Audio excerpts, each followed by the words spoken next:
ka warabay Cismaan cilmi xirsi ay nagu tala galay inagala qayb galaya ugu horeyn aad iyo aad baa u mahadsantiin ka soo qayb galkiina ayadaha quraan kariimka ah baynu ku furan doonaa Mukhtaar Maxamed Cabdilaahi ayaanu yeedhayaa si uu ayadaha quraan kariimka inoogu furo falyatafadal Sheekh Mukhtaar maragacanna waa khayr dhaawac buu ahaa filay hadeer markuu ii sheegayay yaa quraankaynu ku daweynaa soo istaag أعوذ بالله من الشيطان الرجيم بسم الله الرحمن الرحيم والضحى والليل إذا سجى ما ودعك ربك وما قلى وللآخرة خير لك من الأولى ولسوف يعطيك ربك فترضى ألم يجدك يتيما فآوى ووجدك ضالا فهدى ووجدك عائلا فأغنى فأما اليتيم فلا تقهر وأما السائل فلا تنهر وأما بنعمة ربك فحدث صدق الله العظيم انت وحراعي لها دعوة كوبا أنا دعينا مرحومك أبتغي اسمان علمي حرصي غيره والله اللهم اغفر له وارحمه وعافيه واعف عنه وأكرم نزله ووسع مدخله واغسله بالماء والثلج والبرد ونقه من الخطايا كما نقيت الثوب الأبيض من الدنس اللهم أبدله دارا خير من داره وزوجا خير من زوجه وأهلا خير من أهله وأدخله الجنة وأعذه من النار ومن عذاب القبر وصلى الله على سيدنا محمد وعلى آله وأصحابه أجمعين آمين مختارات مهتسين هاي إن عاوى الصحف السريع أقويهن ayaynu halkan doonaynaa in aynu taariikhdiisina kaga waranno hadday noqoto tiisi halgamaa tiisi suxufunimo tiisi samafal tii aabanimo iyo tii ummadda uu ka dhashay wixii uu ku lahaa kolay dadka reer Soomaaliland inta badan isma faaniyaan oo markaad u eegto suxufiyiinta Soomaalida ugu qaalisanaa ee ragii waaweynaaye Xaaji Cabdi Ayuub laga soo bilaabo Mustafa Xaaji Nuur ragii waaweynaaye xilligaasi soo bilaabay mihnadan saxaafadda cid hadal haysa arkimays xitaa yararkan naga dambeeyay kuwa nala midkii waxaad moodaa inaanay warba ka haynin halka deegaamada kale kuwa imika Facebook iyo page-ka bilowday ay waxa weyn u yihiin marka insha Allah sida Cismaan aynu caawa xusino kale rag kale xusaynaa ragii ugu badnaa ee soo mara dhulka Soomaalida ama BBC ka soo shaqeeyeen ama Radio Hargeysa ama Radio Muqdisho reer Soomaaliland bay ahaayeen wana kuwan ku dayanay qaarkoodan ku soo gaadhnay iyagoo mihnada gacanta ku haysta ku haya oo sharaf leh oo magac leh oo maamuus leh oo qofkay waraysanayaan respect u muujinaya ixtiraamaya dadka ay u adeegayaan si ixtiraamiyo ay ku jirto maxay ahaayday dal jacayl iyo wadaniyadii wuxuu weydiinaya kuwaasaan ku soo ababnaan la shaqeyn jirnay ugu horeyn iyadoo aynu daawan doono qadar 20 daqiiqo oo waliba documentary aad loo soo ururiyay oo dadka ku jira ay yihiin dadkii Allahu naxariistay Cismaan yaqaanay kuwa qaahire ku soo dhaweeyay kuwa radio kala shaqeynayay kuwa inta badan isku classmate ka hayna ama isku fasalka hayna ama isku dugsiga hayeen ayaa ku jiri doona oo qaarkood imika 9 jir ay yihiin marka la soo qaato kale Ilaahay raali ka ahaadee Axmed Yuusuf Ducaalo kale oo Canada kasoo duubay isagu soo diray taariikhdu ka hadlay waa daawan doontaan hadhow rag kale oo badan ayaa ku jira anoo soo koobaya barnaamijkana uu mar dhow inoo bilaabi doono qaybtan aan idiin sheegaya waxaan ugu soo horeysiinayaa rugcadaas saxaafadeed oo qaahire ugu tegay Cismaan si weyna taariikhdiisa halkan aan ka daawan doontaan halkan inoogu jira Axmed Saciid Cige ayaan ugu soo horeysiinayaa iyadoo rag waaweyn ay fadhiyaan waxaan Axmed ugu soo horeysiiyay waxa weeyaan Axmed ragga imika saxaafadda ha ka fadhiista laakiin teamka iyagana aan wax badan ka baranay Axmed kuguma soo horeysin aqoon dheeraad ah laakiin waxa kugu soo horeysiiyay in aad marka horeysa mikrofoonka la wareegto السلام عليكم ورحمة الله وبركاته horta waxay Maxamed Isxal oo dadadana isku dhawaayeen in badan la joogay inaad ugu horeyso ilaahay u naxariisto Cismaan Laangare cidina u garanayso marka la yiraahdo Cismaan Cilmi Xirsi aniga laftayda run baan ku sheegayaa imaka hablihiisana jaar baanu nahay ayaa markii imaka la qaban qaabinaya xafladahan ayaa magaca aniga laftayda iigu horeysay ka war Cismaan Langan baa dal la yaqaana kamana xanaaqaynin oo magacu ku caanamaalay 1984 ilaa 1985 dhamaadkii 6 bilood oo aan joogay Qaahira Maxamed Isxalna wuu joogay saacadaha bariga mar baanu saragnay kaliya aan u malaynayaa anoo niman la socda Axmed Yuusuf Dacalna wuu joogay oo markii airportka sida tuugada xamar looga dhoofiyay bayd marka anigu tababar baan u tagay in telefishinkii Soomaaliya ee Muqdisho laga furay 1983 in October ayaa markaa anigu la shaqeeyay masaaridii oo luqadda Carabiga oo aan aqaanay Jamaal Cabdi Naasir Burco iyo kii Muqdishoba taa awgeed iyo markii dambe kulliyadda saxaafadda iyadana masaari iyo niman Soomaaliya ay nabariyay markaa aniga markii hore ba Carabi baan wax ku bartay qofku marka uu ama Ingiriisi wax ku barto iskuulka ama Carabi way uga sahlantahay markaasi ina uu fiilkan kalena markaa uu luqadii ku baranayo 20 masaari ayaa la keenay Muqdisho oo iyagu markaa xaggii farsamada xaggii tabinta xaggii ikhraajka xaggii makiyaajka qurxinta xaggii kale wax walba caawinayay laakiin mar kale baa la isweydiiyo la yiri oo dahay Soomaaliyeed la hadlana dadkan af Soomaaliyeed kula hadlanaaye nimankan masaarida Soomaali garan maayaan anigu jaamacadda baan joogay markaa oo aan assistant ka ahaa oo la igu reebay Axmed Cali Askar oo nin weyn ah oo aan ka salaamayo halkan oo nin reer Soomaaliland ah ayaa markaa TV-ga isaga asaasi ahaa oo muddo dheer daba socday oo markaas 10 sanadood baa lagu jiray ila sameeyay TV mar Soomaaliya yeelato dabeedna Axmed Cali Askar baa markaa aniga yaqaano markii hore radio Muqdisho maamulo igu ahaa 67 markaan ku biiray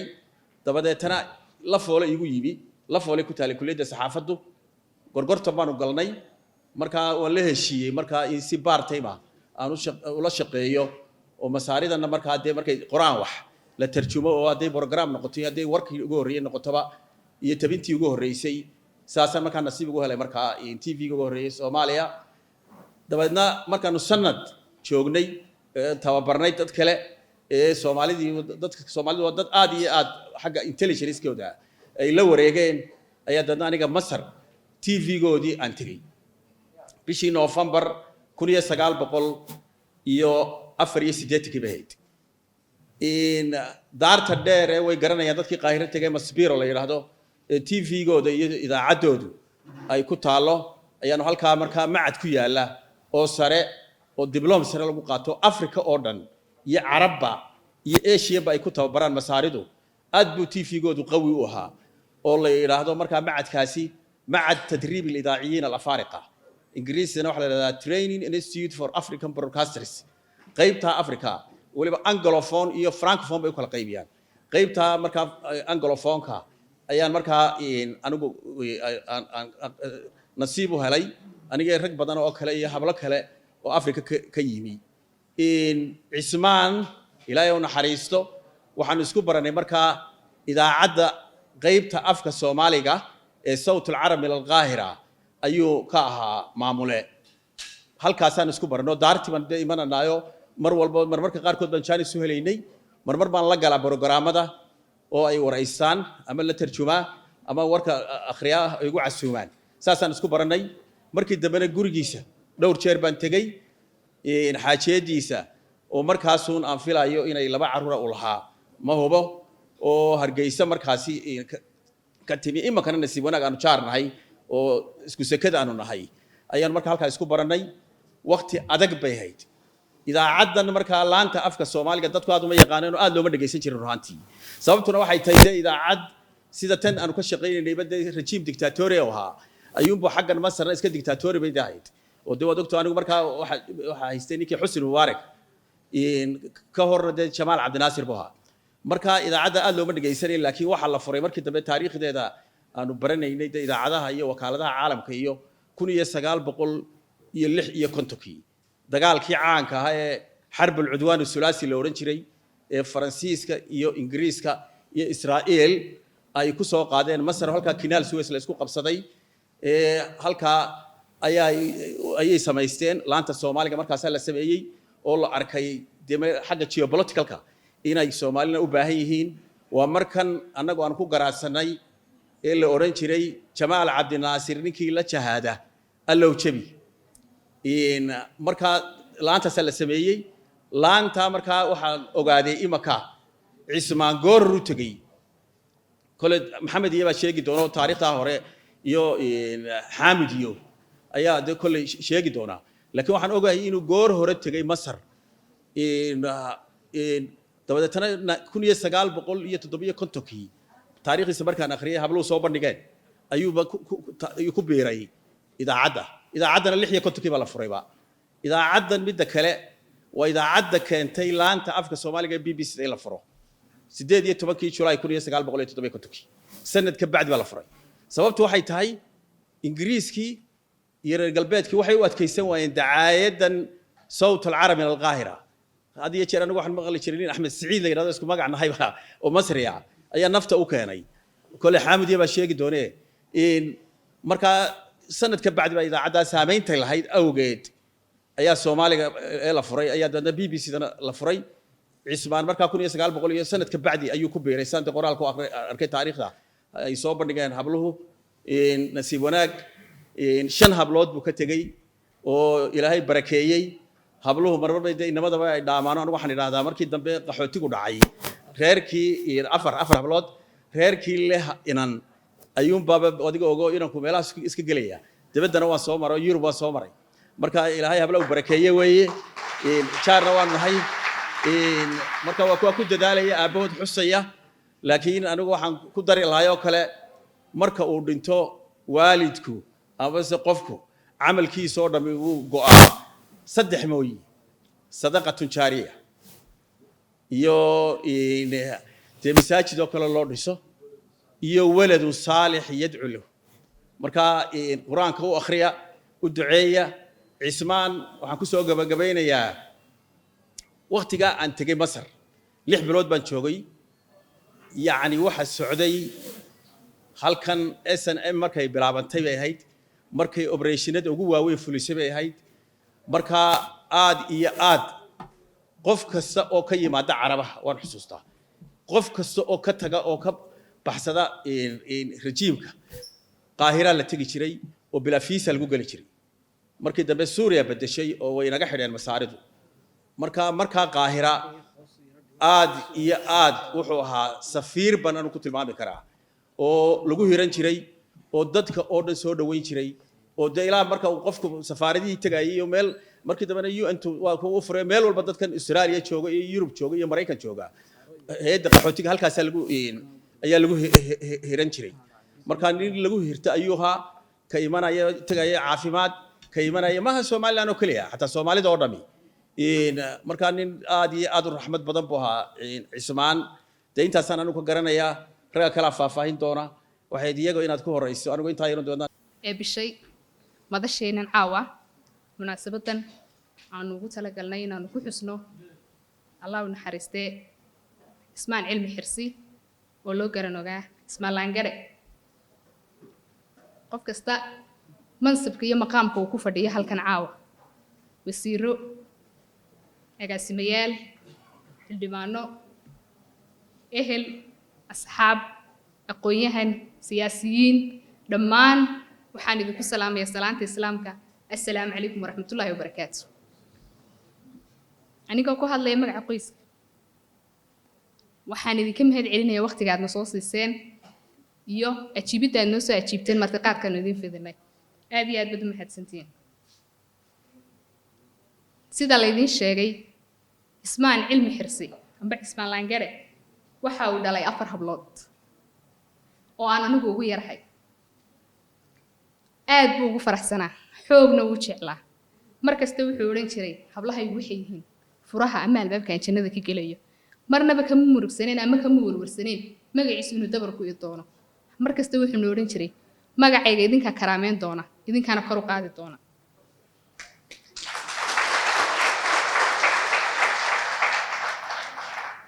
xuska sanad guuradii 20aad ee ka soo wareegtay geeridiisii ayaanu ka fikirnay sidee baanu talow u xusi karnaa ama aanu u maamuusi karnaa aabaheena fiicnaayo wanaagsanaa sida fiican inuu koriyay waxaan nidhi talo ma buug baad qortaan mise xaflad baad qabataan alla ilaahay malaa waxay ku qurux badan tahay idinka oo sameeya documentary oo dadkii yaqaanay ee shakhsiyadiisii iyo shaqadiisii samafalkiisii intaaba yaqaanay idinkala qayb qaataan 2 sano ka hor ayay ahayd waxaa lagu jiray waqti corona suurtagal noomay noqon laakiin riyadayada iyo hamigayga qalbigan ku haysanay 2 sano ka bacdi way noo suurta gashay caawa inaanu documentary-ga diyaarsano oo halkan caawa ku soo bandhigno kolley halkan uma soo istaagin anigu inaan intaa halka documentary-ga ku jirta ka sheekeeyo laakiin waxaan rabaa inaan idila wadaago qoys ahaan anaga waxyaabihii uu aab gaar ahaan saameynta noogu lahaa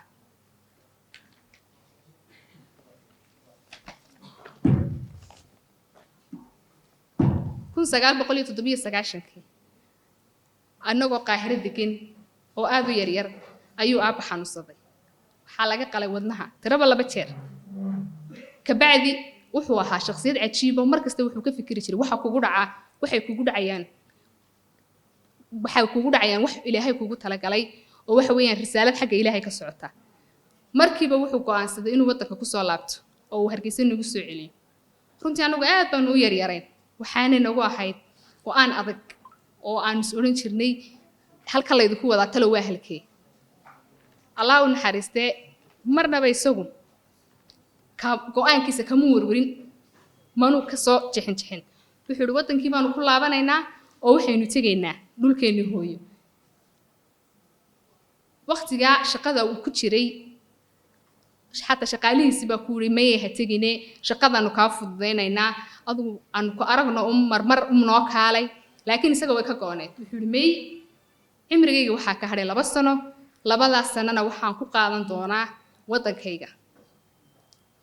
habeenkii uu dhintay waxaa ka dhinaa 2daas sano oo isagu qiyaastay 12 habeen oo kaliya subxaanallah nin wadkii uu yaqaanaa oo maqli jirnay isagoo aan dhakhtar ku oran ama dadkan caafimaadka marka qaar waa ku yiraahdaa intaas ka hadhay geerideeda ama noloshaada ayuu iska qiyaastay uu may anigu nin weyn baan ahay cimrigayga waxaa ka hadhay 2 sano 2daas sanana waxaan ku qaadan doonaa Hargeysa caruurteedana waxaan geen doonaa dalkooda iyo dadkooda iyo diintooda iyo dhaqankooda ay baran doonaan halkaas aan kaga dhiman doonaa waqtigaa waxaa loo bixi jiray loo socon jiray oo qaahira dadku ka qaadi jirtay UNHCR oo geen jirtay dadka qaxoonti ahaan ku qaadi jirtay way nagu adkeed annaga oo runtii xataa hooyadii way isku khilaafeen waxay tiri may anigu ma tagayo Hargeysa maxaan ka doonayaa wadankii caruur yar oo aan dhaqaale kaga horeynin wadankii iyo dhulkii oo burbursan maxaan ka doonayaa annagu markaa ilaahay waa na waafajiyay waxaanu nidhi hooyo aabba halku doonayo badana ha nagu ridee aabba waxaanu raacaynaa go'aankiisa maadaama uu qof xanuunsanaya yahay ducadiisaanu qaadanna halku doonayo ayaananu tegaynaa aabbahay uu ku farxay go'aankii aan ku taageernay waxaanu nagu yidhi hablahaygu ducadeydii bay qaateen weligood iyo allahoodna cidna baryi maayaan cid iyaga barido mooyaane hay-adaha ayay ka shaqayn doonaan buu yidhi aabbo alxamdulilah hay-adihii waanu ka shaqaynay welina waanu ka shaqaynaa ducadiisiina waanu haynaa alxamdulilah wuxuu nagu dardaari jiray nagu odhan jiray mar kasta aabbo xooggiina had iyo jeer xooggiina iyo waqtigiina dadka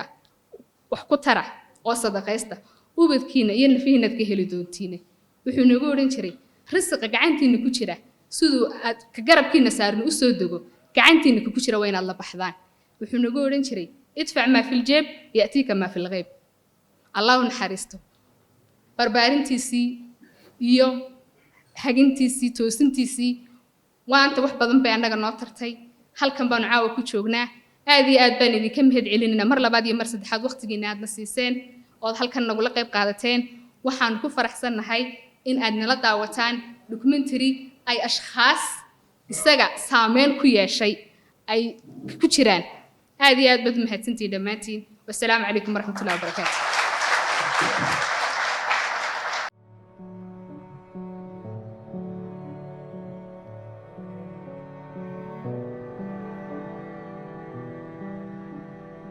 عثمان علمي حرسي waxa uu qiyaastii 1940kii ku dhashay magaalada Hargeysa oo ku barbaaray yaraantiisii quraanka iyo waxbarashada dugsiga hoose waxa uu ka bilaabay dugsiga Sheekh Baraawe ee magaalada Hargeysa 1950kii sigaliftiisu wuxuu ii sheegay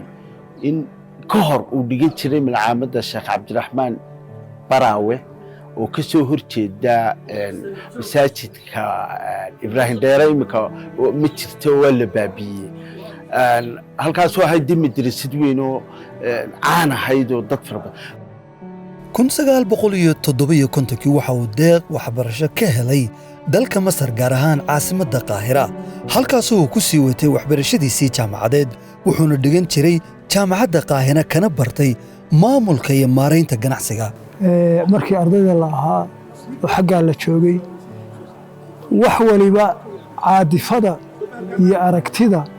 iyo qofka aqoontiisa wax walba waxa shakira oo sameeya waqtiga markaa la joogo waxa nin aad iyo aad bulshay u ah aad iyo aad u kaftan badan aad iyo aad maxaan ku dhahaa marna isagoo cadhaysan aadan arkayn marka aniga isaga aadan shiine Allah yarxamu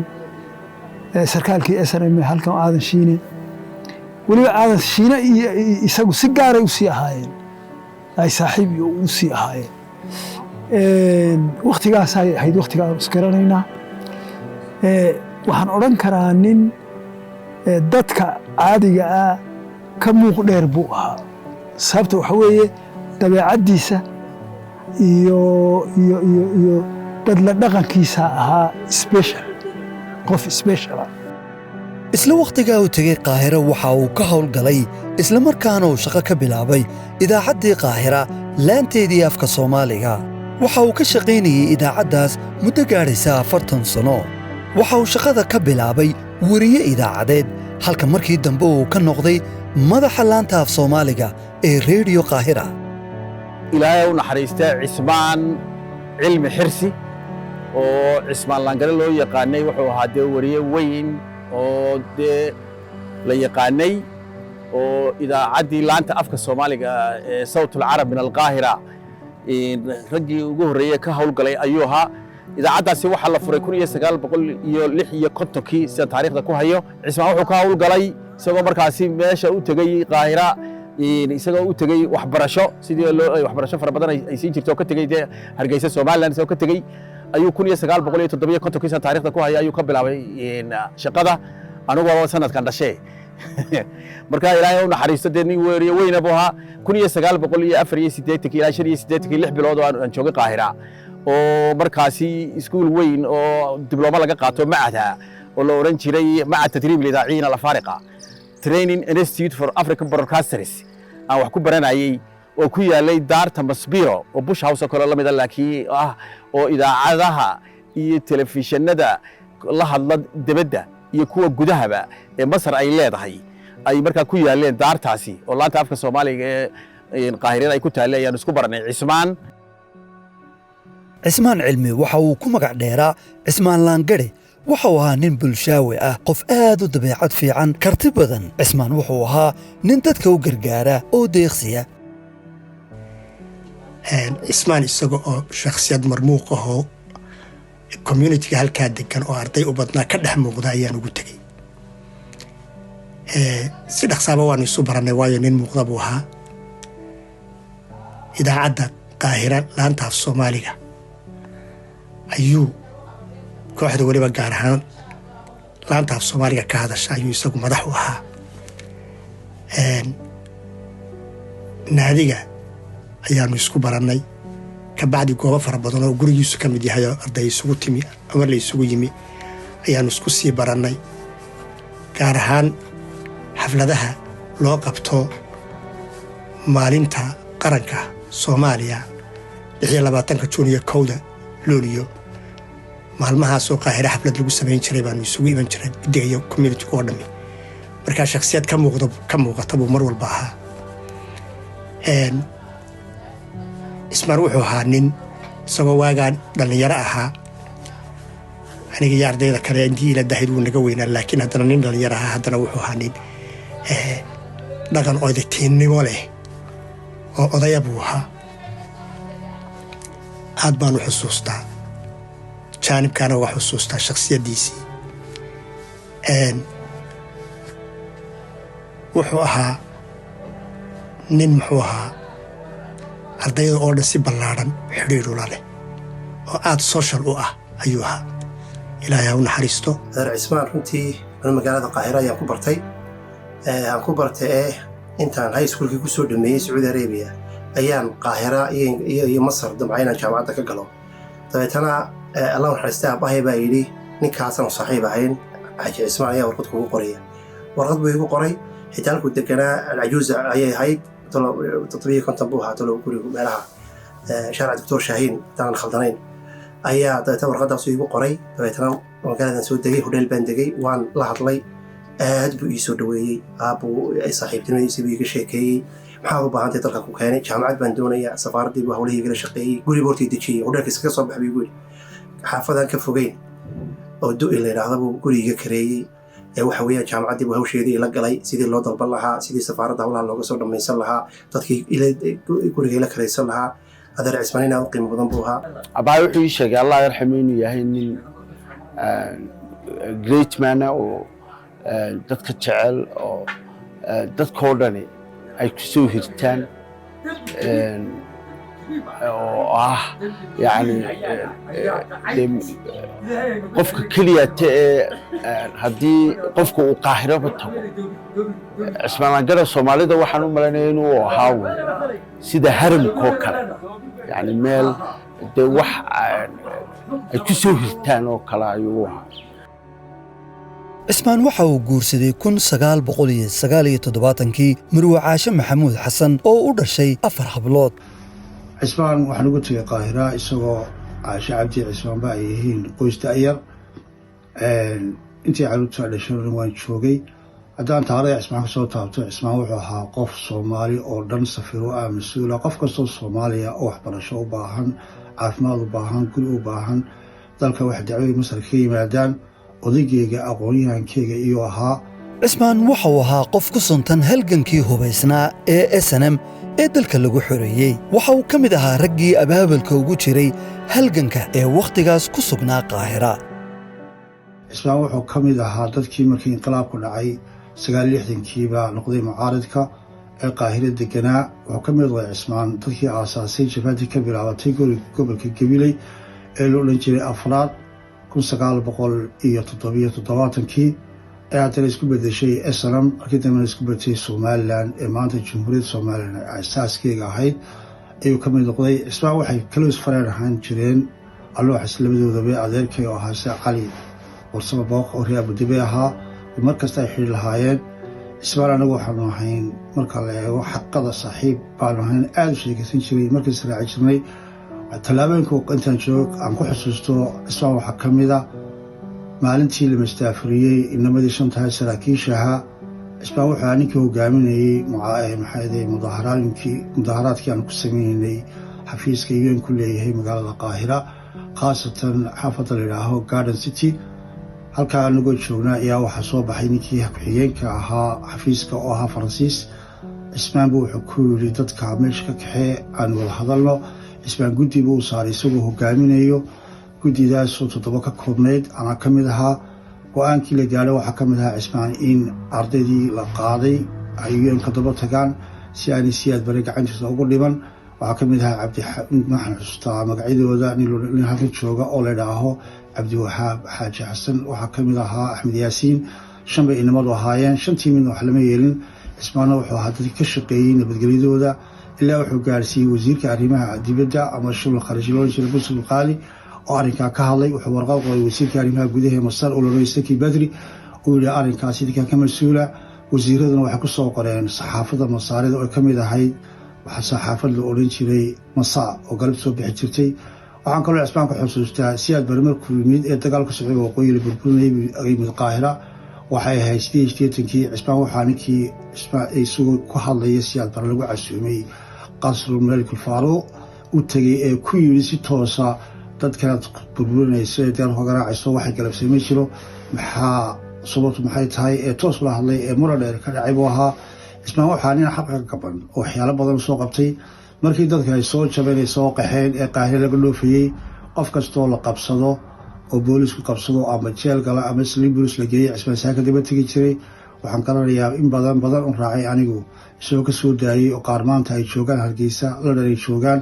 oo abaal fiican u hayaan waxaan ahay daba Cabdiwaab Xaaji Xasan waxaan ka mid ahaa 5 nin oo Masar laga afduubay 1988 oo dil toogasho lagu xukumay adeer Cismaan ifad badan buu gashay oo adduunku noo sheegay oo meel walba warkayga uu ka riday sidii loola badbaadin lahaa caalamku gaarsiiyey isagii intii waqtigaa kula nooleed magaalada Qaahira waxaa maanta halkan ila jooga Axmed Yaasiin Maxamed Jaamac oo ka mid ahaa ardayda Axmed Barre oo asari ahaa oo Cismaan in badan ay wada noolaayeen ayaa ka mid ahaa Cismaan markaa warkayga wuxuu gaarsiiyey adduunka oo dhan Cismaan wuxuu gaarsiiyey United Nationska waqtiga uu fadhiyay Qaahira oo nin Faransiis haystay in lagu mutaaraado hay'adaha xuquuqda bini'aadamka u dooda ayuu warkayga gaarsiiyey Cismaan waxba naguma haran hadda intaa gaadhaad u wanaag soo daayay Cismaan waxyaaluhu sameeyay wax ka mid ah taasoo kale waxba aan noo reeban annaga anigii 5 nin wanaag soo daayay nolol baan ku ogaa rag qaarkood inkastoo aan geeriyooda noqon 2 nin deeriye iyo nin oran jiray Daroor laakiin 3 nin waan ku noolnay maanta Cismaan Allahu naxariisto waxaan uga mahadnaqaynaa raggeygii militariga waqtiga la afduubay ee toogashada lagu xukumay inaan soo baxnay oo waxyaalihii Cismaan sameeyay halgankiisa ka mid ah ay taasi ka mid tahay waxa jiraysay marmar inay telefoonno naloo soo diro qofka hadal baa la yiri SM-ta laakiin cid atay kuma garanayo xataa magacayga muu garanay qofkaas ila hadlayay Allah yarxam raaximiin wuxuu ahaa Maxamed Badmaax markaa wuxuu yiri halkaasi uu joogaa Cabdiraxmaan madaxweynihii hore markaa halkaa uu warka u geeyo waxa tiraahdaa waxa soo hadlay Maxamed Badmaax iyo Cabdi Carte Qaalib Allah yarxam raaximiin labadooda ilaa jannada firdaws Allah ka casuum markaa waxaad ku tiraahdaa adeer arintii waa la dhameeyay halkii ahayd waa sidaati arrimada wax si qaldan oo aan fahmayna la faraa deeyaa macin kale ma jiro waa 10 habeenimo garaacan telefoonka Cismaan hadduu dano u jiifaabada waa 10 kiiba Cismaan uu saasaalay ما يسكتشوك هذا أنا أبغى أتجي وركة قاضية هل كي بدأت أنا وركة SM-تا لصادره وحيانا يسوق على يو سجلوا جدي ليا أنا جد بيا سجون بجارسيني صوت أنا ما بدأ قاقر وقف كنا لمبر كي يقوم بموي مرتك قرطي مركا وابكها SM-تا نساسا بيسوق سجمو يعني تعور وحلو لي بيجي بمشرين marka ninka halgamaa aabowha soo halgamay arday la halgamay jabhad la halgamay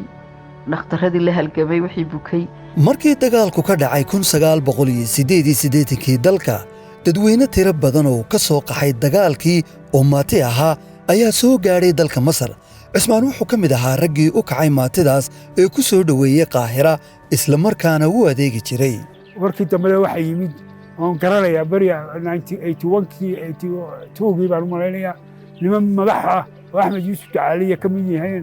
iyo rag kale oo la socdo nin sheekh ah oo Sheekh Taahir baan u maleynaa oo ka soo baxay oo Ilaahay ka soo furdaamiyay taliskii macangaga ee Siyaad Barre oo iyagoo bila baasaboor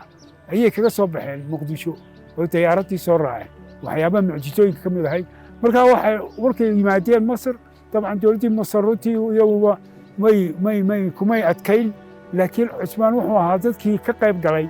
إن أي تذكاس لسيوم مجنجليو إن وحنا رقبته وحكلو ترته مجاهديتي أسلم عم برجي سراكيشي أسلم أو كوكا دونيين وبحان إن وبحان إثيوبيا وكم لها تذكي كلا فرسمي وهي سفارة صومالي القاهرة كتالي واحد سفارة آد وحال دير دولة الصومالية أي العكسيسو سي أي دولة مصر قيبه هذا وليبا سيكوريتيا ولا شقيان مركا سي لوغا باشا وواحد دوليين إن أنا مروا بح سراكيش القاهرة جوغا إن أنا ميل كلا أدوفين وإن أوي مادان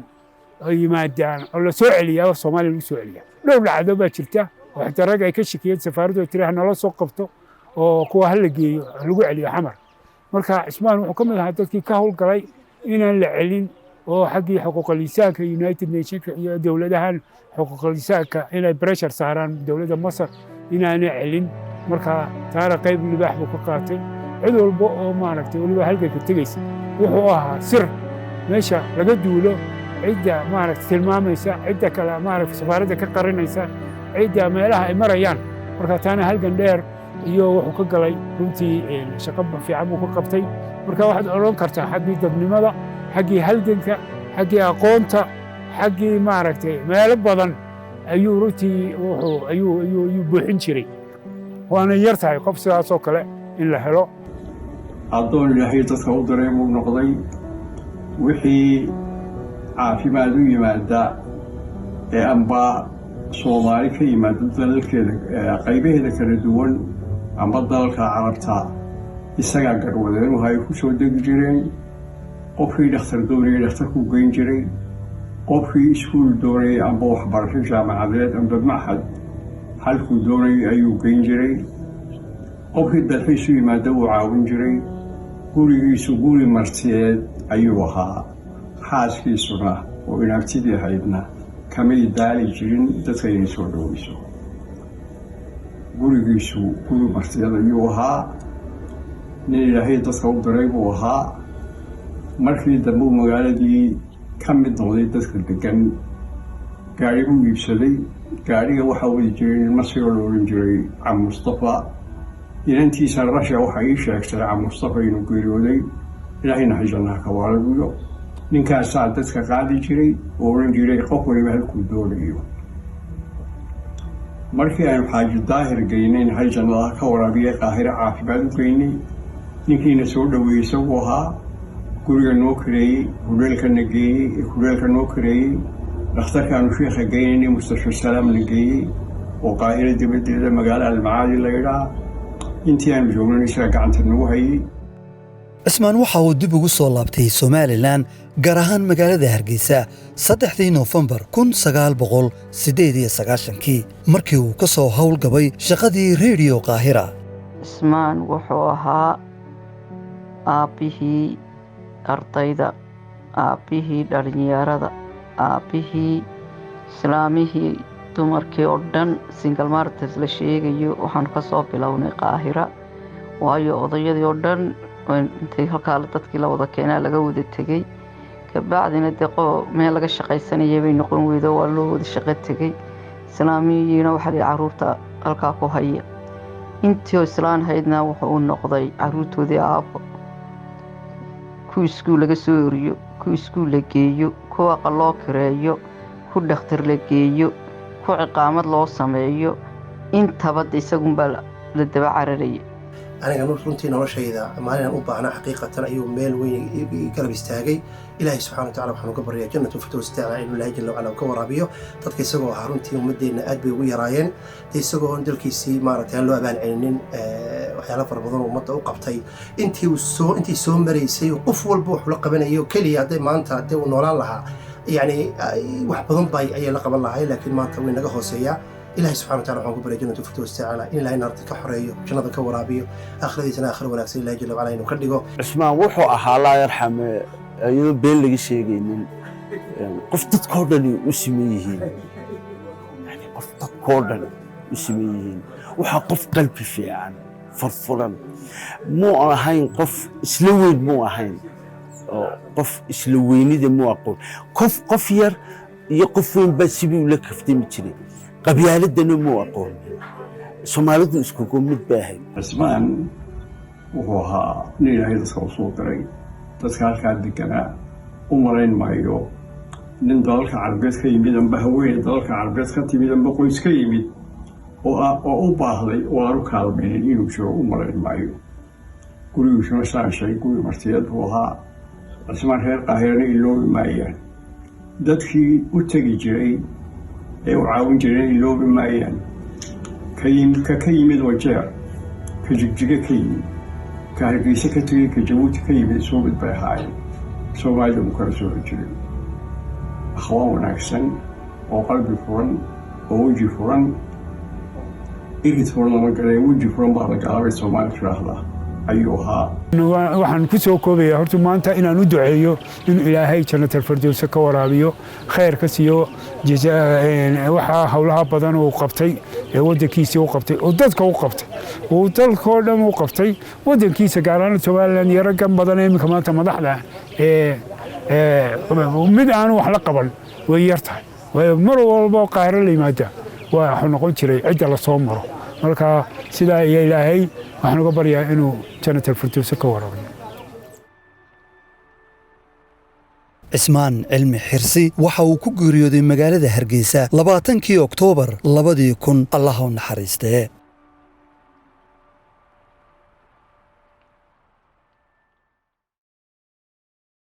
مرضانا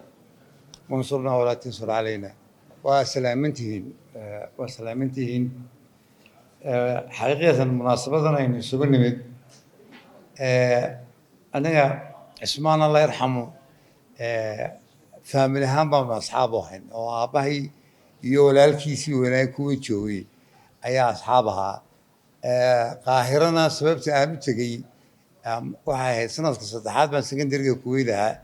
مركزان توجيه مصر قاطو أيام قاهرتي كما سكول لا على مبارك وعثمان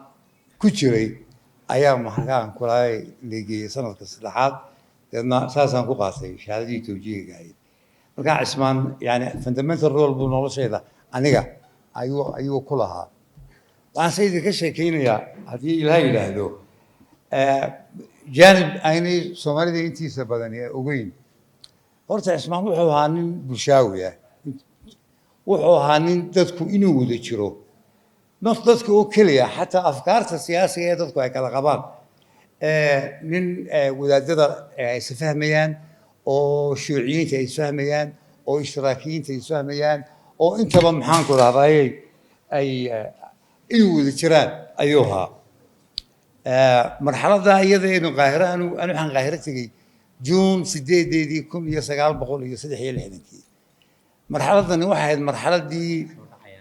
أوكي شوف رالها مرحلة سو واحد مرحلة بعث وشري أو فكر كي أدونسجة تذكر أي كحروبيان قاهرنا مركز بي واحد محن هذا تذكر مناظرين تاع سو ما ذكر أنا وهالك وحن كل مي إرسن جبارة وحن كل مي نيلسون مانديلا سبواكي بان كل مي وحن كل سمرة ميشيل أنا أكتب بان هانشر اسمعنا نروحها حقيقة وحن أورن الصعود إعلامي بوها وكان ميرا بدن شرر بدن يأكل من بدن أيام يصير راحنا مرحلة ذا واحد مرحلة دي أرض النمضة مركي ضمنا مرحلة بعض بانو هذا عثمان اسبرانيو أنو عروتي القاهرة ينجي طبيعي طبعا كي مركان عثمان سوون ميشة وجود عثمان وها قف يعني انسترومنتال كا مركا لا ايغو جوجيتانكي bulshada Soomaaliyeed ee Qaahira waxaan oran karnaa god father buu ahaa Allah uu naxariistay wuxuu ahaa nin hasaabo wanaagsan nin aad iyo aad macluumaad fara badan u haya nin wuxuu ahaa aan jeclayn inuu cid nabanaco nin baa bari uga sheekiyay inuu bacanka ku yiri wuxuu lahayd hayga dhimin يا أصحاب هاي قدمنا أنا بتذكر شعرها حمانتي سكوما ويديني وناقي سي شيء مركا عثمان انتاس يعني أيام أنا آديات أنا بحسسته كوركشن بين دون هنا سميه عثمان إذا عاد روح قال لي نوفمبر 1963 وحب دليلين لونشري محمد عيسى أو كلك شنادها لكن محو هاي غير جيسا كل شيء أيها مركاسو إذا عدا قال إلى أن تيجوا كيف دي سنة هنا إذا عدا أيوتشوي وهو هنن سالو هذا الشيء ذلك إنه وذا شرا وديقسيا ديقسيا كلكم وهين وحب حنت يا دونك يا حتى ذلك أرضه ولا تلين شري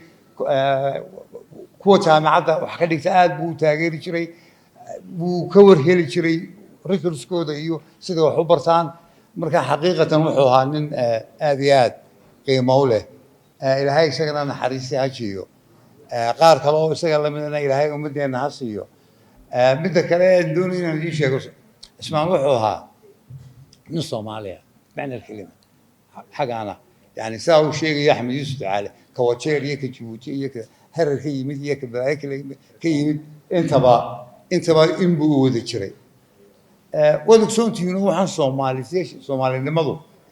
waxaa la odhan jiray Somali Student Association oo qaahira ah amba raabidada talaba Soomaaliyiin dadkii instrumentalka ka ahaa abuurkeeda iyo samaynteeda ayuu ka mid ahaa Cismaan waxaa ironically marka dib u sii noqoto horta xiskan inagu jira ee Soomaalinimadu dadka reer waqooyiga ah kuma jiro Soomaalida inteeda kale hadii sheegay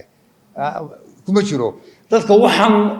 magaca taagay ee ummadda Soomaaliya xitaa simaanadeennii Ingiriisku iyo simaanadeennii Mareykanku koonfur iyaga xoriyey iyagu isma xoreynin amba talaha ku xoreeyeen amba aqoon ku xoreeyeen amba maal ku xoreeyeen gabayo waxyaabo badan oo laga qabtay way jirtaa marka horta saasoo Cismaan ahaa nin Soomaaliland ku yaray amba qabiilkan hoose ee madaxa ku sidanaa uu ku yaraa nin Soomaaliyeed ayuu ahaa midda kale xis diiniya ayuu lahaa oo waliba suufiya Soomaad garan xiskan suufiga ee diiniga anagu lahaa sanad walba waxay dhugi jireen siyaarada Sheekh Saxaab ayaan desanayne ayaan taayir desanayne anagu sheekh walba nu siyaarana hadaan nahay Soomaalida waqooyi amba Somaliland sheekh walba nu siyaarana marka saas uu Sheekh Saxaaqna ayuu halkaa ugu booqan jiray oo siyaarada samayn jiray wax la qali jiray oo waabatan waxaa madax ka ahayd inantii habeen ka hadlaysay ina xasan ahaa iyo dee xumaay xaaskiisiiba ana horta intaas ayaan idiin sheegayaa muxuu ahaa SNMta markii dambe SNMtana aan carruurtii qaahiradii joognay SNMtana dadkii yimaaday iyo dadkii dhibaato la kulmay intaba iyagana aad iyo aad buu taageeri jiray intaasaan anu kusoo koobayaan waxaa la nin badiyana ma wada dhammayn nin koobena haba kamuu tegine Cismaana naxariis baynu ilaahay uga baryanaa inuu jannatul firdaws geeyo inuu inagana inoo ahaado iftiimiye jidka inoo iftiimiyey muxuu hayay Somaliland darnimada assalaamu calaykum waraxmatullaahi wabarakaatu xildhibaan xaamud baan isna ku soo dhaweynayaa ku soo dhawow xaamud waa la wada fara badan yahay dad badan oo garanaya ayaa jooga wasiir shukri baa joogta waxaan qof walba ku salaamayaa taytalkiisa assalaamu calaykum waraxmatullaahi wabarakaatu hadalkaygu ma badnaanayo waxaa la sheegay oo wanaag allaale wixii uu lahaa oo dhan waa la sheegay marxuumka Cusmaan rasuulkuna calayhi salaatu wassalaam wuu inagu dardaaray wuxuu yidhi adkuru maxaasina mawtaakum kuwa idinka geeriyooda wanaagooda iyo samafalkooda sheeg taana waa taasoo caawa waynu samaynaynaa waynu wada joognaa achievementka waxyaabaha ugu weyn ee uu marxuumku Cusmaan Allah yarxamu caawa laga dhaxlay waxa weeye dhurriyatu tayyiba in ilaahay siiyey hablo wanaagsan oo khayr qaba in ilaahay uu ka reebay in haddii alla yidhaahdo ilaa inta ay nool yihiin ducada iyo samafalka ugu wada si uu jagadiisa jannadu ay mid weyn ay u ahaato aad iyo aad baan iyagana aan u bogaadinayaa waxaa fuliseen riyadii aabbihiin uu idinka qabay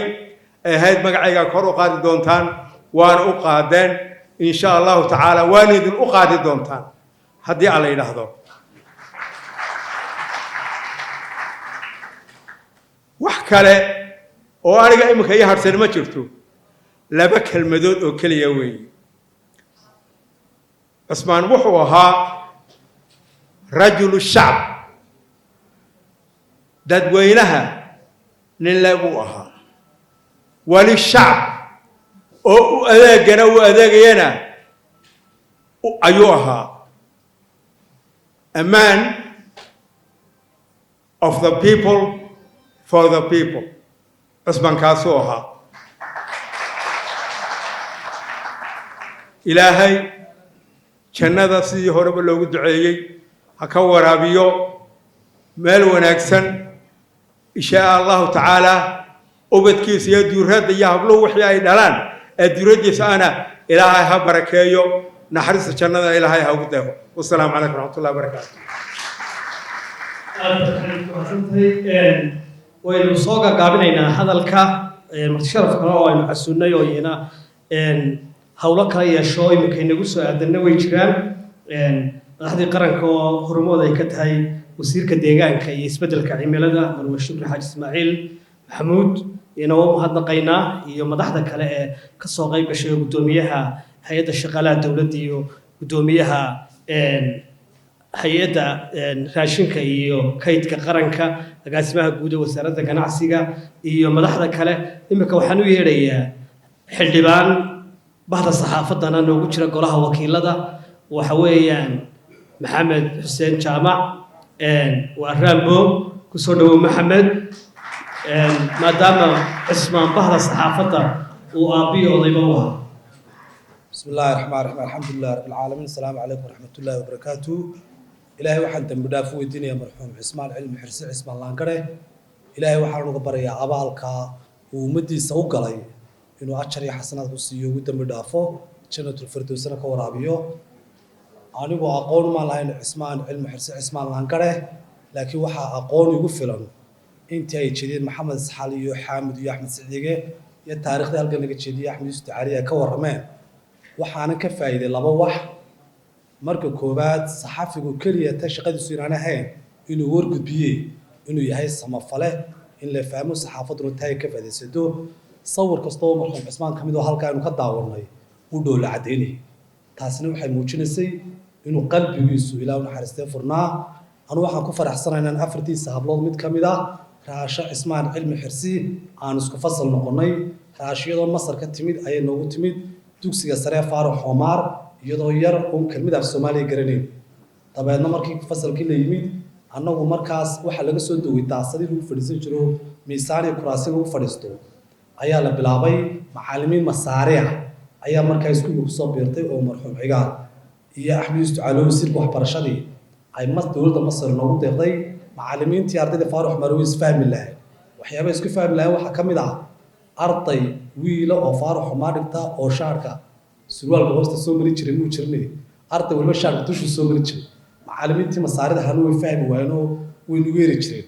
ilaahay khayr si raasha iskaga faahsiisay waxa ku tiri macallimiinta masaarida waryaaraha nimankan halka ka yimaadeen oo wadinay taasadi ku fadhiisan jiray idinkuna waxa ku karbaashaysan surwaalka dhexda soo mariya annaga markaa xitaa waxaan ka xasuustaa mid kamid ah macallimiinteedii markii macallimiintii masaarida inta dhexda soo maraya mid kamid ah macallimiintii reer Geesa ayaa safki ka hadlay wuxuu dhaqan xumaa la bilaabay wiilashii shaararkii ay hoosta soo marinayaan laakiin raasha iskaga faysisay macallimiintii carabta ahaydna wayna fahmeen mar dambe nagu ma qasbi jirin shaarkayga weyn ee dusha iska soo marsan jirnay ilaahay dambi dhaaf baa weydiinay xariisa jirno xariisto Allah uu ka tagayna ilaahay barakeeyo anaguna waa hablaan walaalahay anigu magaca qoyska reer Ismaan ibn Xirsan caawa ka soo qayb galay qof reer Hargeysa ka soo qayb galay asal reer Hargeysa inuu ahaana oo biyo Hargeysana iyana way xusan tahay salaamu calaykum waraxmatullaahi wabarakaatuh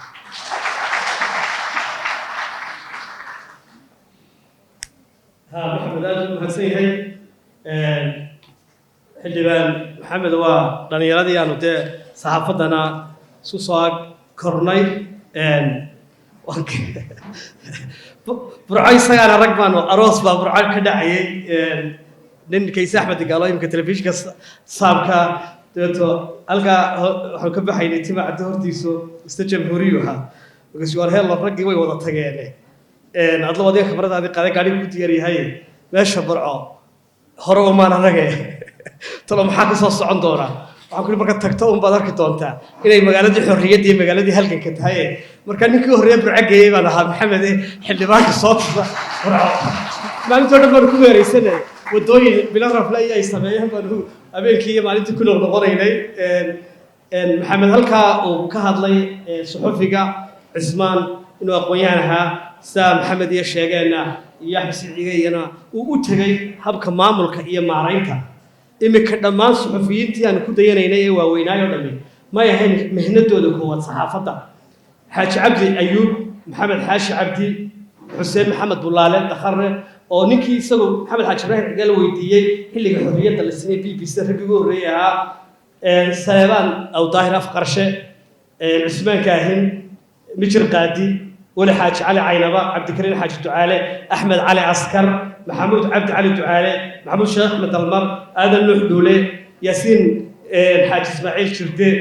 maxamed xasan cali weji axmed siciid cige maxamed rashiid sheekh xasan axmed xasan cawke iyo qaar badan aan dhaafay dhammaantoodba reer somaliland bay ahaayeen cismaanna xagga hore kaga jiro waxaa laga yaabaa dhalinyarada dambe oo dhammi inaanay aqoonin mid iyo dhif ka maqlaan waa dadkii af soomaaliga dadka baray dhammaantoodna intooda badani diblomaasiyiin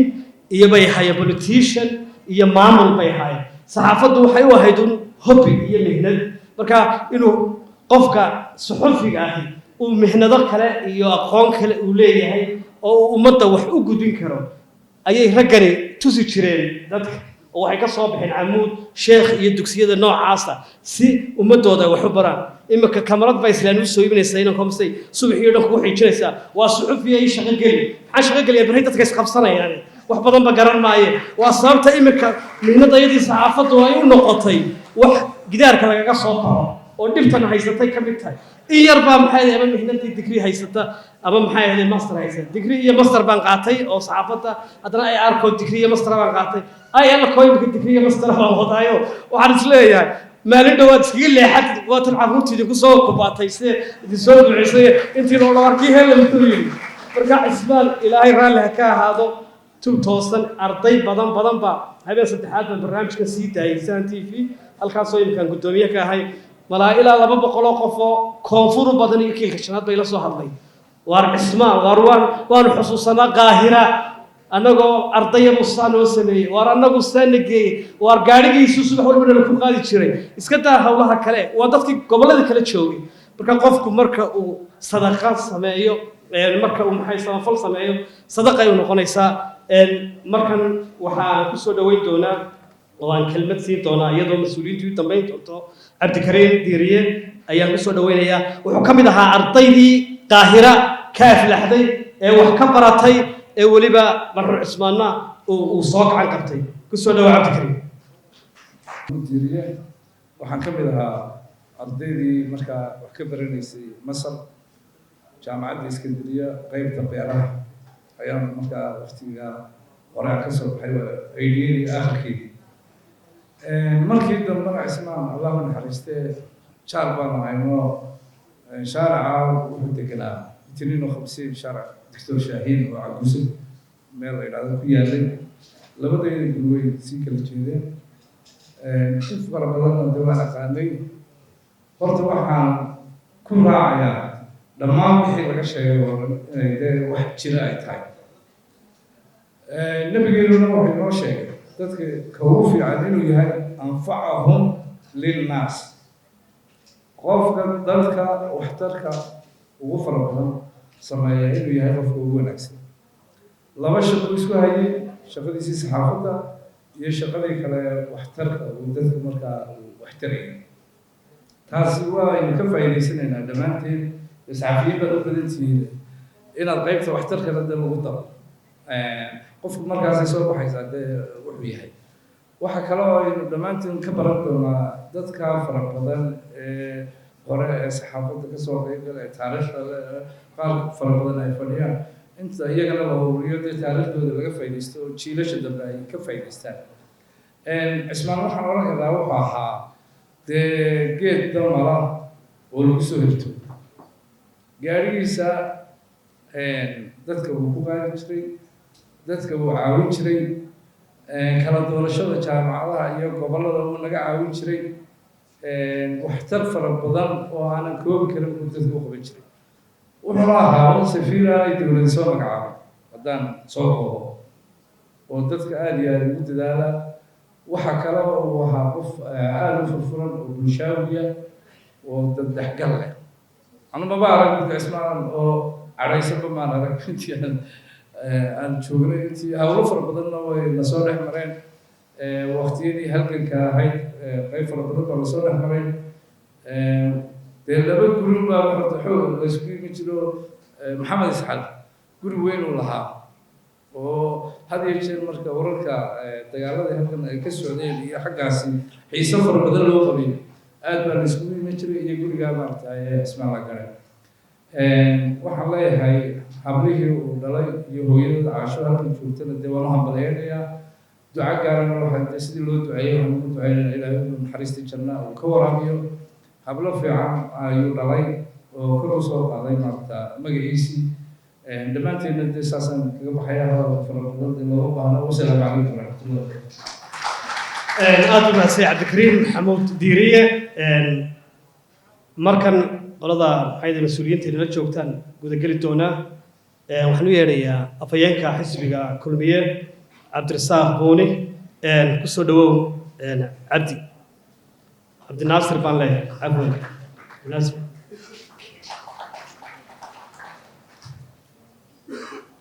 السلام عليكم ورحمة الله تعالى وبركاته.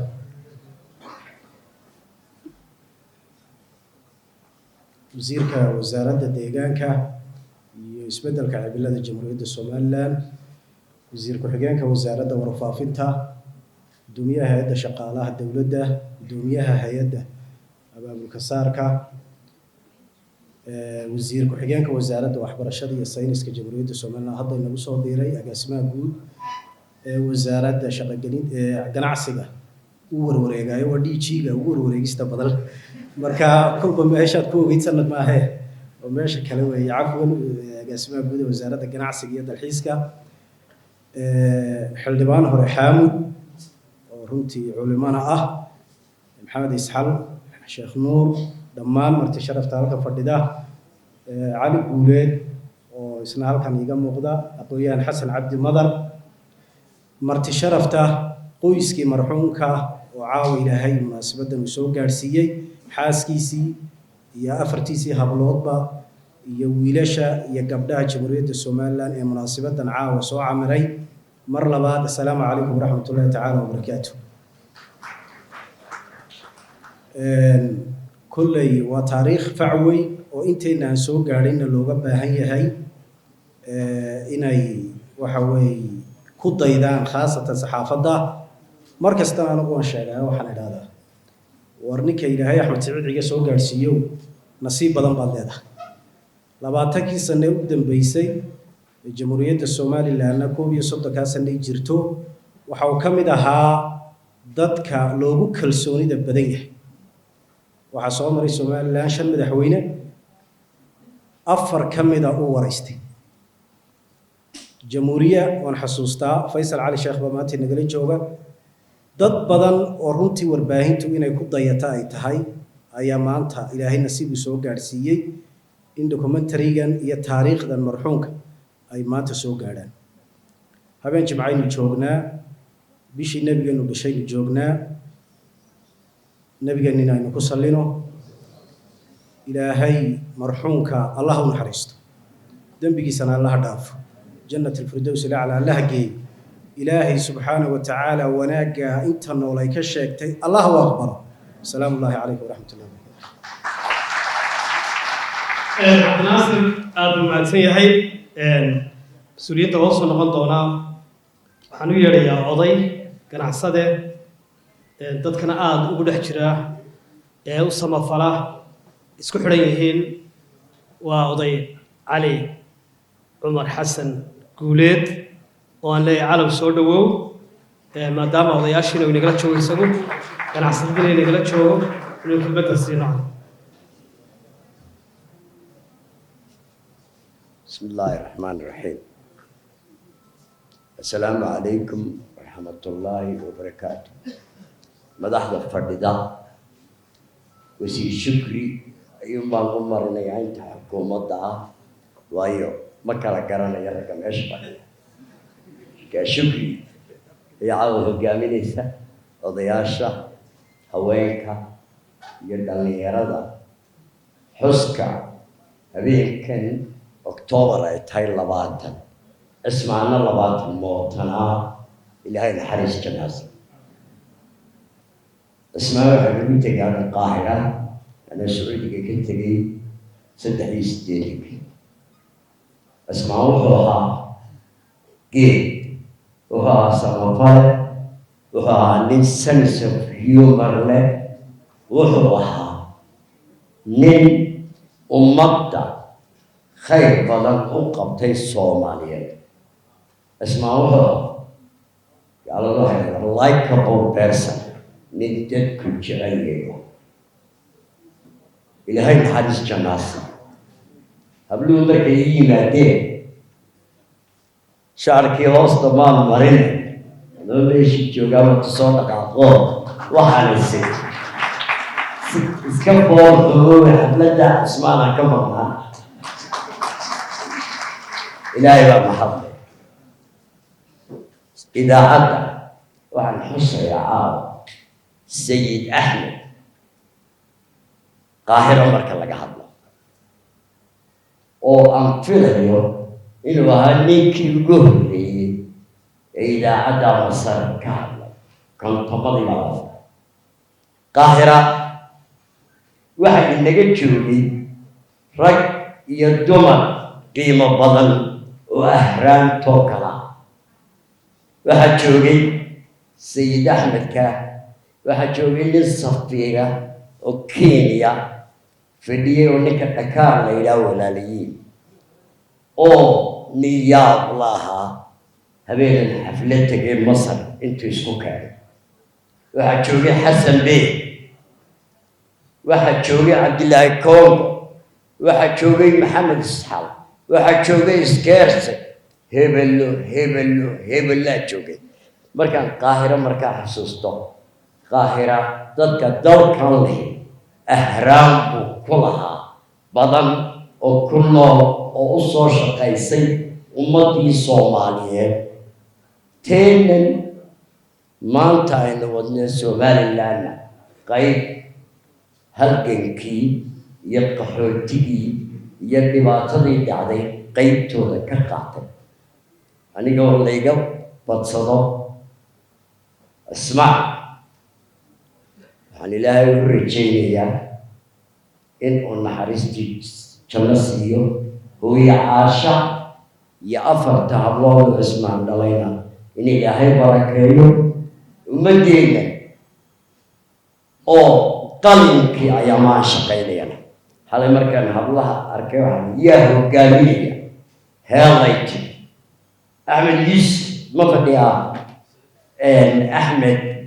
سعيد إليه هاضيت بابا يوسف عالم فدي أوان واحد تري بابا يرحم سنة الله عافية وحكاها الله هذاك أحمد يوسف جعلوه له أقانه سيكولوبيديا أنتوا أحمد كيري عثمان يقول أنت اللهم حرستو إنك أنا هنا وكتب حرستو السلام عليكم علي عمر أدياد محسن هاي بركنا وحنو يريا قدوميها هيدا كيد كراشينكا قرنكا فيصل علي الشيخ أو مركز مسؤولية كلا لقي مادة الصحفية قرآن الله والإسماعيلية هي الجمهورية حلية ظاهرة كقول جري كسر وقدوم بسم الله الرحمن الرحيم لما كسوق بكلياش أنا كلا قاعد إنين لما أنتود وسير هذا قدومياشا قاسمياشا odayaasha madaxda kala duwan qiimaha leh halkan fadhida wasiirka xigeenka dhammaantood masab kasto ilaa assalaamu calaykum waraxmatullaahi wabarakaatu runtii waa xusuus qiimo badan oo faca da'da yar leh u baahan in ay ku daydaan dadkii wanaagsanaa ee hore ee fiicnaa ee wax dadkooda runtii u soo qabtay anuu runtii qaahiro ma tegin ugumaan tegin intii halgankan aanu xagga halgankan intii badnayd ku maqnaa oo maan tegin xaggan kale laakiin taariikh ahaan un baan u hayaa maadaama aan ahaa qof saxufi oo saxaafadda ku dhex jiray muddo dheer ku dhex jiray dadkii aqoonta u lahaa oo maxamed isxal oo dee ay isku gada ahaayeen haddii la axmed yuusuf ducaale axmed siciid cige dadkii ugu tegay qaahira iyo intii uu shaqaynayeyba baa runtii inagaga filan qof kasta wixii uu qabtay kasako marka saxaafadda laga tago inuu ahaa qof samafalo ah oo markhaati laga wada yahay oo qof dhib ka sheeganaya aanu jirin qof waliba runtii uu u ducaynayo annaguna runtii ducadaas ayaanu leenahay dhalinyarta saxaafaddii inay ku dayato style lagu daydo ayuu cismaan ilaahay naxariistii jannaha ka waraabiya ayuu inoo noqonayaa isagii odayaashii runtii kale ee ama isku waqtiga ahayn xaaji cabdi ducaale oo ka mid ahaayee mustafa xaaji nuur oo ka mid ahaayee raggii faraha badnaa iyo guruubyadii ku xigay yoonis cali nuur iyo aadan nuux dhuule iyo cawke iyo guruubadii runtii ku xigay axmed siciidiga iyo guruubadaasina runtii maxamuud cabdi cali ducaale iyo dalmar oo runtii af soomaaliga dadka aynu ka raacno ka mid ah xagga erey bixinta BBC-da inteeda badan aan islaahdo waa dadka arkiifyada ah ee bixiyey af soomaaliga lagu hadlayo waa ku dayasho qof kasta oo doonaya inuu suxufi noqdo suxufigu lacag badan lagama helo qofku hadduu islaahdo lacag badan ka doon waxaa laga yaabaa inuu meel xun uu ku dhaco laakiin magac bay yeelataa haddii aad sharafteeda iyo nidaamkeeda iyo aad ilaaliso dhexdhexaadnimadeeda haddii aad ilaaliso oo cid walba runtii aad la ahaato colleague qof furan oo qof walba la saaxiiba oo qof walba war ka heli kara oon dhinac ka rarnayn inaad noqoto mar walba waxa weeye waa ta saxaafaddu magaca uu ku helay cismaan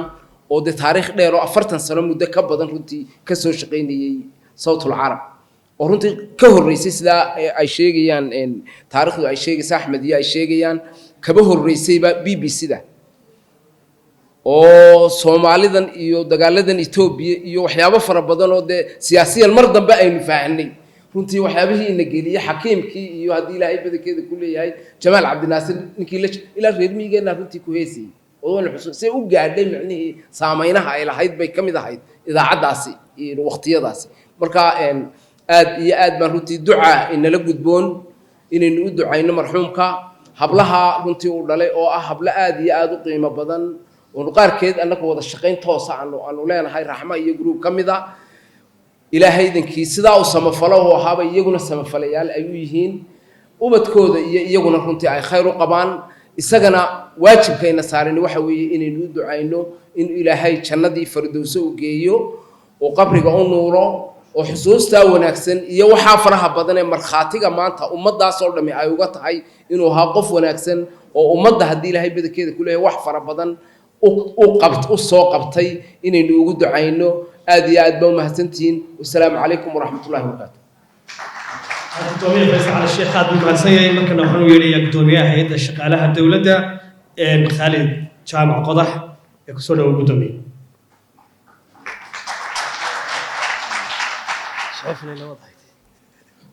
بسم الله والصلاة والسلام على رسول الله صلى الله عليه وسلم runtii sharaf bay tahay waanan ku faraxsanahay xafladda aynu runtii ku xusayno sooyaalkii cismaan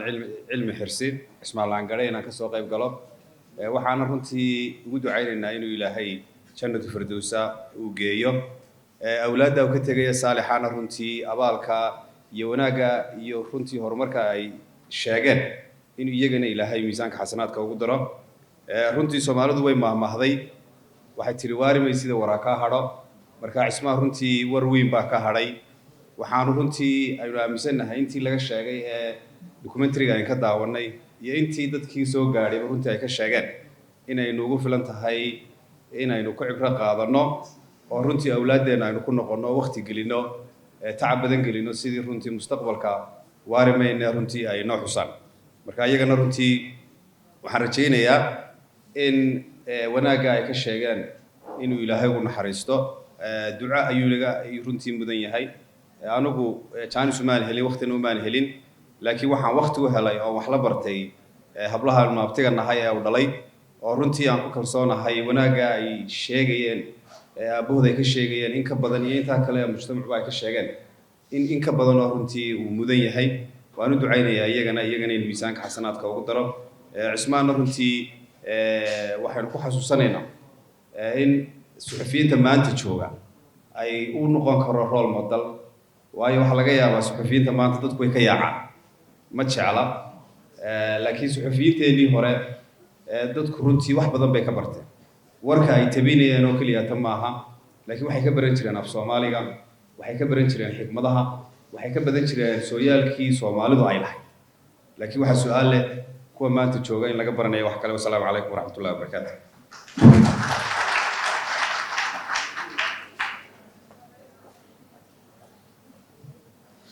aad u mahadsan yahay guddoomiyuhu waa runtii de raggaa hore raggii modelka noo ahaa koley anigu axmed saciid cige iyo weli xaaj cali caynaba iyo mijir qaadi iyo raggaasaan dee cali sheekh axmed caraale iyo rag badan oo raggaasi ka mid ahaayeen baan la soo shaqeeyo dee markaad sentence qorayso ama hal baaragaraaf way kula dhisayeen af soomaaliga ay kula dhisayeen waxaad arkaysaa inaan aad war u dirayso bal warkaas soo qoro marka luqadda kaleba la yimaado af soomaaliga way isla kadeedmaysaa marka ku keenaad kun jeer spellingkiisa iyo punctuationkiisa iyo hakadkiisa iyo joogsigiisa naftu kaaga baxaysaa iyo waxa uu qoray intaad saxayso marka insha allah xagga dambe ka saxmi doonaane waa khayr bay noqon doontaa marka waxaan u yeedhayaa cabdirashiid ibraahim agaasimaha guud ee wasaaradda ganacsiga cabdirashiid soo dhawow بسم الله الرحمن الرحيم الحمد لله رب العالمين والصلاة والسلام على أشرف الأنبياء والمرسلين لما أنت أديت من السلام يا مدحر الدولة إيو أخيارتك لا أصحابتها هاي رادير عثمان إيو قويس كيسة سيجارة حبلها سيجارة هانيد إدو عايشة أديت من السلام يا أنا جوه نسكول هذا هين نسكوف عهين أفرت حبلات رادير عثمان دلي hablo runtii aad iyo aad u qiimo badan taariikhda fiican ee laga sheegay adeero sita waxaan sidoo kale aan xiliil iyo isbarashaba runtii yeelanay hooyo Caaisha waxaan markaa runtii aad iyo aad u xusayaa waa kii hadraawi lahaa tuucidi waan iloobay waxa ku jiray markii dumarku ammaanayay gurigeeda habaqluhu nacam guri lagu soo hiran karo oo cid waliba iman karto inay gabadhu noqoto waa kii hadraawi sheegayay qiimaha hablaheena runtii ammaanayay waxaan aaminsanahay haddii aanay hooyo Caaisho ogolaan in adeer Cismaan danta caamka uu ka shaqeeyo oo aanay fursadaasi in aanu guulo fara badan runtii aanu gaadhay baan aaminsanahay marka hooyada runtii aad iyo aad baan iyadana u ammaanaya wuxuu ninku socon karaa uun inta qoyskiisa uu ogolaaday inuu socdo marka taan aad iyo aad baan hooyada u ammaanaya waxaa kaloo aniga farxad gaara ii sii ah oo aan intaa kasii haddana kasii leeyahay hablaha afarta ah oon asxaab ahayn isku arday ahayn ayaa haddana waxaa qoys la noqday 4 nin oo iyagana dhalinyaro isku arday ahayn isku kalaasi ahayn oo qaarkood halkan jooga qaarkood runtii maqayin taasina farxad kale ayay aniga runtii ii sii tahay waxaan markaa ka dareemaa calaamadihii uu lahaa adeer Cismaan qoyskaani markaan saaxiibadan nahay waxaan de arkayaa inay habluhu sharaftii iyo karaamadii uu lahaa qoyskiisa runtii qoysaska ay ku sii badbaadiyeen marka iyagana aad iyo aad baan runtii u bogaadinayaa arrinta saxaafadda Khalid baa ka hadla ku noqon maayo waxaynu u baahanahay saxafiyiinteenu inay ku daydaan oo ay ogaadaan saxafiga inaan u ahayn inuu saxafi wargudbiyey mas-uuliyado kale oo fara badan runtii inay saaran yihiin qodobkayga u dambeeya wasaaradda warfaafinta wasiirkii baa inala jooga mar haddii wasiirkii inala joogo dadka sidan oo kale u sharfan ee magacyada leh waxaan u baahanahay de in marka idaacadaha iyo raadiyoska aynu leenahay iyo meelaha wax laga baahiyay in magacyadoodii loo bixiyo lagu arko oo tusaale kale waxaan ku arkay idaacadda raadiyo Hargeysa oo kale studio Cabdullaahi Qaarshe ka Cismaan Laangare ka hebel in saas oo kale runtii loo wado ayaan wasiirka u soo jeedinaya hablaha waan u ducaynayaa ilaahay ha idin sharfo sida qiimaha badan leed u xusteen aabbo asxaabta faraha badan ee halkan joogtay iyagana runtii waan waxaan ku ammaanayaa sida qiimaha badan leh ay noogu soo gudbiyeen xogtii iyo taariikhda adeer Cismaan aad iyo aad baan idin salaamayaa assalaamu calaykum waraxmatullaahi wabarakaatuh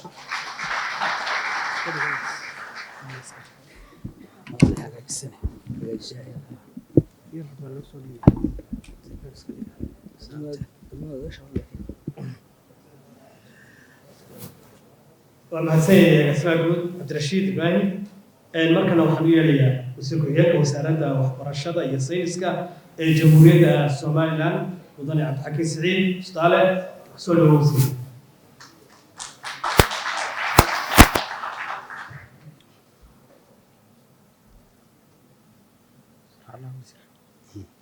بسم الله الرحمن الرحيم الحمد لله رب العالمين والصلاة والسلام على رسول الله صلى الله عليه وسلم حبيب وناكسن runtii ilaahay baa mahad iskale waxaan doonayaa halkan inaanu kelmado taariikhda laga sheekeeyay cismaan allah naxariista nagu deeqay aanu la wadaagno qoyskii iyo qaraabadii iyo ehelkii iyo qaranka Somalilandba taariikhda ku lahaa dhammaanteen ilaahay waxaan ka baryaynaa inuu samiriyo marka koowaad naga siiyo marka labaad taariikhda cismaan uu lahaa waa taariikh aad iyo aad u qiimo badan waa taariikh uu kaga tegay noloshiisa oo inteena badhigaal u ah waa taariikh ka soo qayb qaatay nolol kala duwan oo bulshadeena dad fara badan uu ahaa dad soo garab galay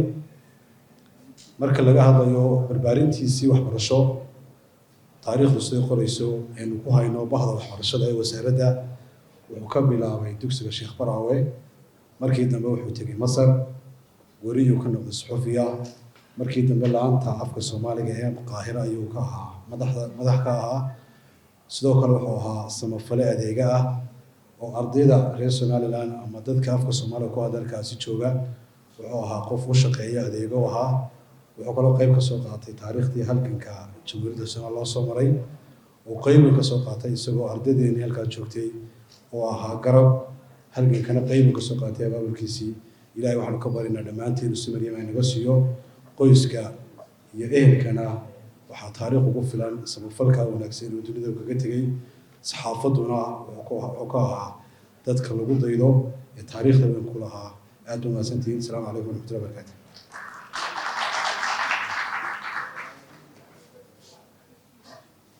laakiin waa mahadsan yahay madaxa wada dacyar baan isu dabageleeyo waxaan isleeyahay xilliyadan dambe Somaliland dacyartaa dee mansabyada loo dhiibaa inkastoo odayaashana aynaan ka maarmayno ay dee inoo yihiin mustambeedka laakiin mar haddii dhallinyaradii loo dhiibay xilalka bal waynu la eegayna halkii wax ka soo saaraan rag badan oo fiican baa ku jira oo saddexdaan inay isku xigaybe Khalid lehe Cabdirashiid lehe cabdi xakiin lehe maxay ahayd cabdi naasir booni oo dee afhayeenkii guud ee xisbiga kulmiye oo taqaaniin dee ragga ugu hadallada cadcada waa dhalinyaro marka waxaan u yeelayaa inkastoo markii hore ay ahayd halka hore ku xuso wasaaraddan ku faano wax ku soo bartay meeshii aan saxaafadda ka soo galay ahayd wasaaradda warfaafinta iyo wacyigelinta radio Hargeysa oo aan muddo 20 sano ku dhow ku shaqeynay xilliga intii aan ka mid ahay aan laga dareerin xilliyada xisbiyada naloo arkay aan xisbiyada qaar malaalaabta ka jecel lahayo xilliga kulmiga aan xaggiisa oo yara xaggin jirno ifka waxba isu manihine markaasa dibadda naloo ka saaray wasaaradda warbaahinta xilliga dhowr iyo 20 wariyo waliba dadkii ugu waaweynayeen ku soo bilaabay inay dhexdeeda timir iyo ku cunaan oo ku gaajoodaan wasaaradda warfaafinta wariyaha ka soo shaqeeya gaar ahaan radio Hargeysa iyo radio Muqdisho waxa weeye wariye dhisan oo horena waan u sheegay marar badanna waan ka sheegaa ragga ila shaqeeyana waan u sheegaa waxa weeyaan wariye ka tegay wala BBC wala VOA wala wax kale oo laga radio Hargeysa dad ka soo shaqeysay waxa tahay qof dhisan oo reportkiisa qoran kara barnaamijkiisa diyaarsan kara ummadda wax u gudbin kara wadaniyadu ka buuxdo wixii dalkiisa u soo maray garanaya ummadani waxay tahay gurigiisii joogo oo ummadkiisa wax u gudbin kara garanaya laakiin aan ahayn qof lagu shaqeysanayo ama cid kale ama dad daba raacay marka dhanay waxaan yiraahdaa haddaad radio Hargeysa soo martay aniga oo ila shaqeynaysa ama maxay wasaaradda warfaafinta marka wasiir aad u raalli ahaw markii hore kuma xusin raggii iga dambeeyay dal dhawaan la magacaabay oo ku jirtay Saciid Xabanaan ku soo dhaweynaya ku jira raalli ahaw wasaaradda weeye oo wasaaradda jecel ahay Cismaan waa bahdi warbaahinta wasiirka sacadka loo tuuro soo dhaweysay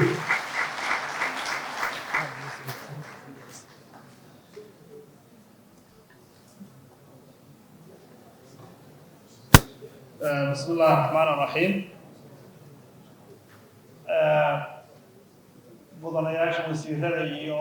gudoomiyayaasha iyo xildhibaanada iyo marti sharafta dhammaantood waxaan ku salaamayaa salaamta islaamka asalaamu calaykum waraxmatullahi wabarakaatu marka hore ilaahay baa mahad leh mar labaadka waxaan mar labaad u mahadnaqaya waxa weeye qoyska sharafta badan ee Cusmaan ka haray ee halkan isugu keenay kulley intii taqaanay ee la soo noolayd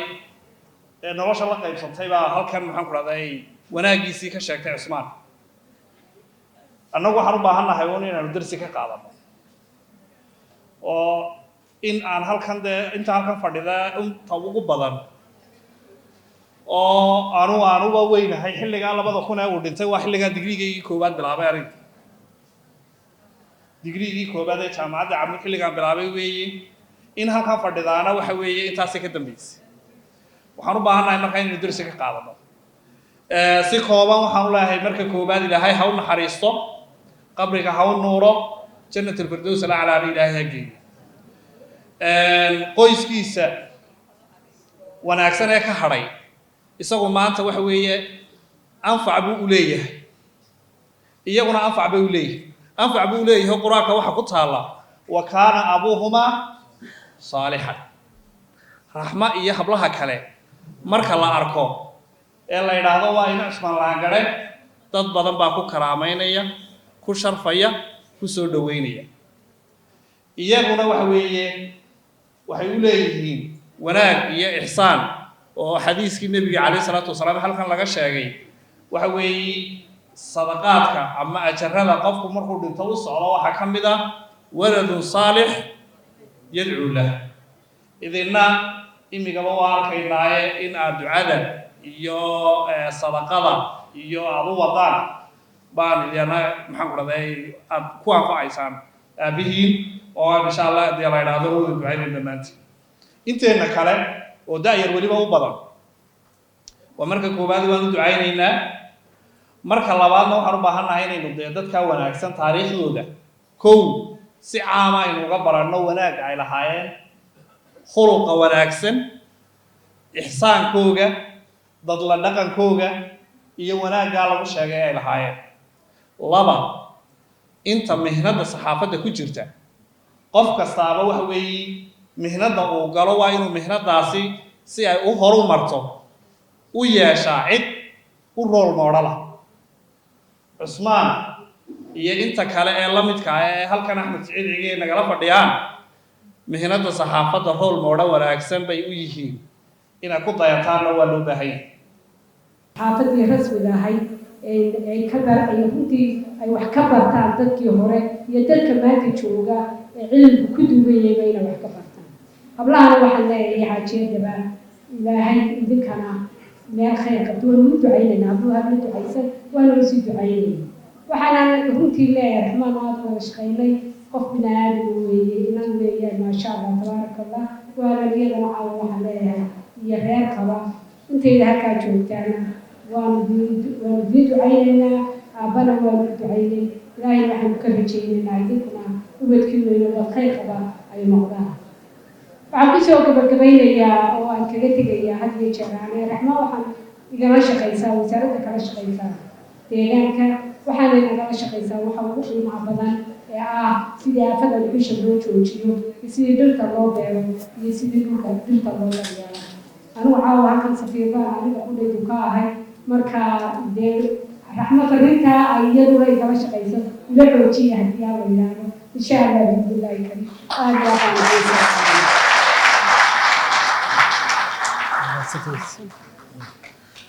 wasiiradu aad bay u mahadsan tahay hablaha iyo magacashada waxaynu leenahay xafladda ballaaran ee aabbo u qabateen munaasabadan loogu duceeyey caawa ilaahay ajar iyo xasanaad ka siiyo oo ilaahay naxariis janna aabbo ha geeyo dad wanaagsan ayuu ka tegey oo qiimo leh oo walad saalixa sida ay culimadii odayaashuba sheegeen inana inta dambe waa usii ducaynaynaa kasoo qaybgalka waxaad moodaa caaway habluhu aad u badnaayeen oo ay kasoo qayb galeen oo hablihii la saaxiibka ahaa raxmo iyo hablaha rasha iyo inay isku hay-ada ahaayeen iyo isku fiilka ahaayeen ay aad u soo camireen rag badan oo aynu casuunaynaa insha allah waa inaga maquurteen laakiin waxba uma aragnee xafladeena kale ka qurux badan mar kale iyo mar labaad waxaan leenahay aad iyo aad baa u mahadsantihiin xafladana intaasaynu kusoo gabagabeynaynaa ducaynu ku gabagabeynaynaa aad iyo aad baa u mahadsantihiin intiina su-aal jirtay